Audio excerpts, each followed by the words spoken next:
Morning, everybody. Hope you've had a great week. Seniors, hard to believe you got 2 weeks left, and then you are done. Hey, finish strong. Some of you still a little late on some things. Hey, let's get this stuff done. We're going to wrap up the claims of Christ this week. We've got a test on Thursday over that. And we're going to be starting. The last thing we'll look at is the resurrection, at least for seniors in that. We're going to add another section for you juniors.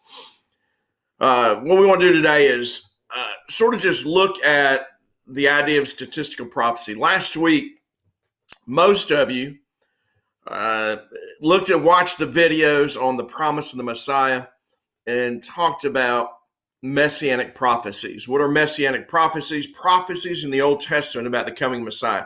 And the question is, was Jesus that promised Messiah? We already looked at the claims of Christ. Was Jesus who he claimed to be? Now, Jesus claimed to be God. You can't call him just a good teacher, because if he wasn't God, then he wasn't a good teacher. He could have been a liar, although he's not really consistent with that. He could have been crazy, no evidence of that. Maybe he never existed, and yet he's probably the most well-attested to historical figure of his time. So most historians agree that Jesus Christ lived. They just don't agree on who he was. The strongest, at least one of the strongest, other than the resurrection, evidence as to who Jesus was is Messianic prophecy. And so what I want to look at this morning a little bit is, how does Messianic prophecy proclaim that Jesus was who he claimed to be, that Jesus was God? Okay, we're going to try to switch over the PowerPoint right now, and I hope it's going to work. We'll see.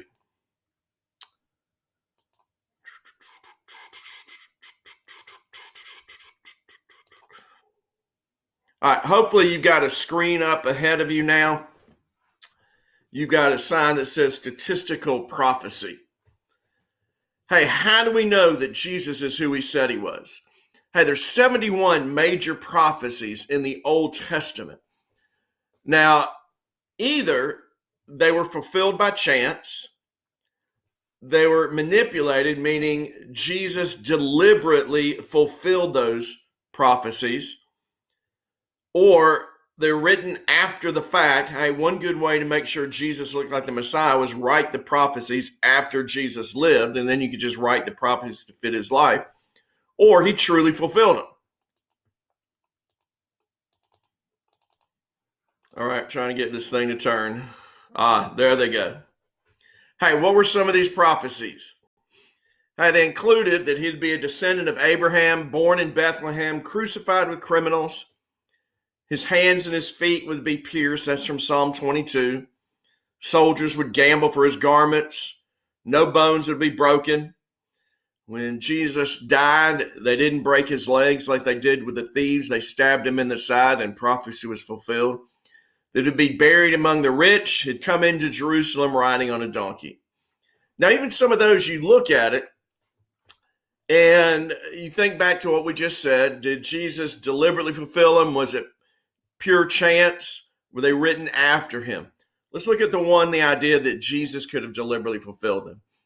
Some of those he could. He could have rearranged his burial so he would be buried among rich people. He could definitely ride into Jerusalem on a donkey. In fact, he said sometimes, hey, so that prophecy may be fulfilled. But one, he doesn't decide who he's a descendant of. You don't decide who your grandparents are. You didn't decide where you were born. I guess you could get really conspiracy theory and say he arranged his own crucifixion, which that would be pretty insane. The method of his death, crucifixion, he couldn't have arranged that. So most of those things, and really most of the prophecies in general, are out of Jesus' control.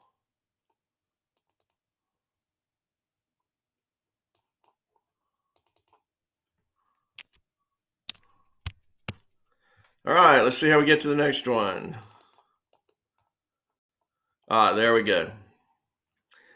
Hey, how were they fulfilled? Did someone manipulate them? Are they written in the Old Testament after the fact, or were they fulfilled by chance? Let's look at some of these options.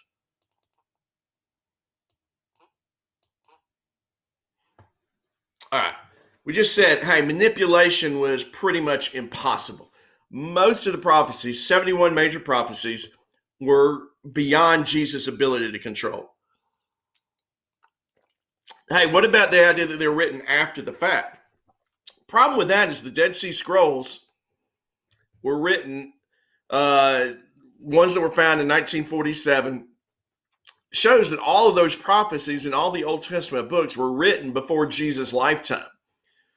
That all of them were more than a century before Jesus ever lived. So you can't really say that people wrote the story after the fact. Was it by chance? That's one of the big things we're going to look at. What are the odds that somebody would fulfill all of those prophecies? Hey, a guy wrote a book named, it's called Science Speaks, a guy named Peter Stoner, and he really examined it there's really rules on doing statistics. And so he wrote a book talking about, hey, what are the odds of any one person fulfilling a certain number of prophecies? He didn't even take all of them. He's just going to look at some of them. Let's look at that real quick. Hey, the probability that any one person would fulfill just 8 of the prophecies by just random chance, it's 1 in 10 to the 17th power. Now that's a 10 with 17s. I think we wrote that out, and I think that's like 1 in 1 quintillion. Here's the example of what that would be like. Fill up Texas 2 feet deep with silver dollars, mark one of the silver dollars, throw that silver dollar back into the pile, stir it up, blindfold somebody, and the odds of that person picking that silver dollar out on the first time is 1 in 10 to the 17th power. Pretty impossible.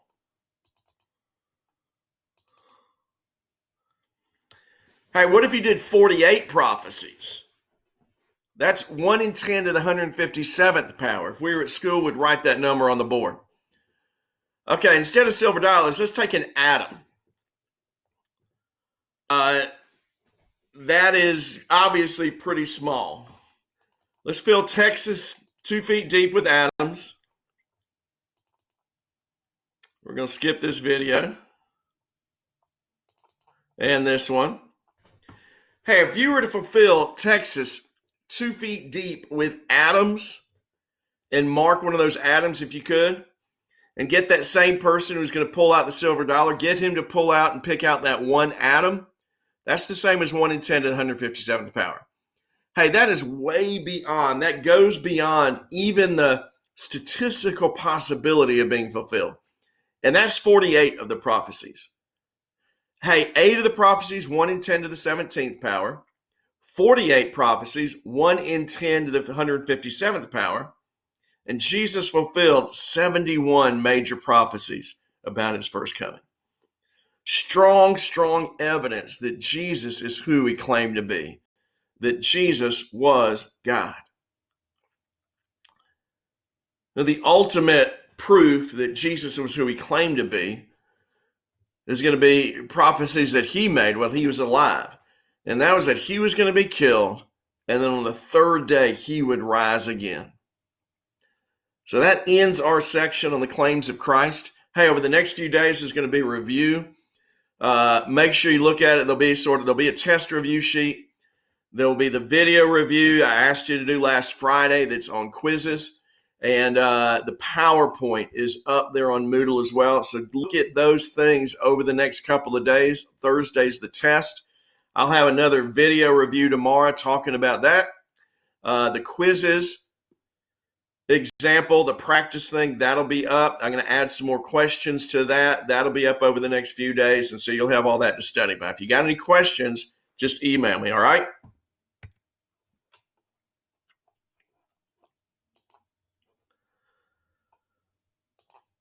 All right, guys. Hey, this is really, this has been crazy. It's getting old. I'm about as tired of it as you are. But hey, stay the course.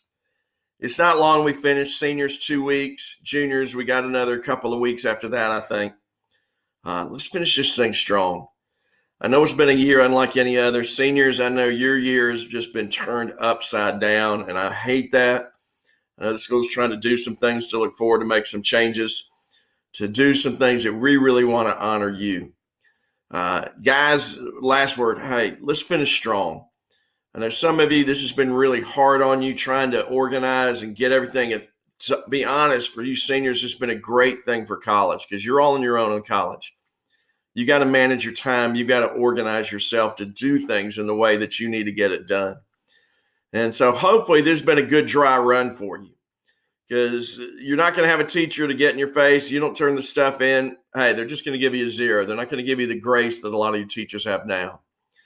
So let's go ahead and get that stuff done. Guys, I love you. Hope to be able to see y'all sometime soon. Okay. All right, guys. Bye.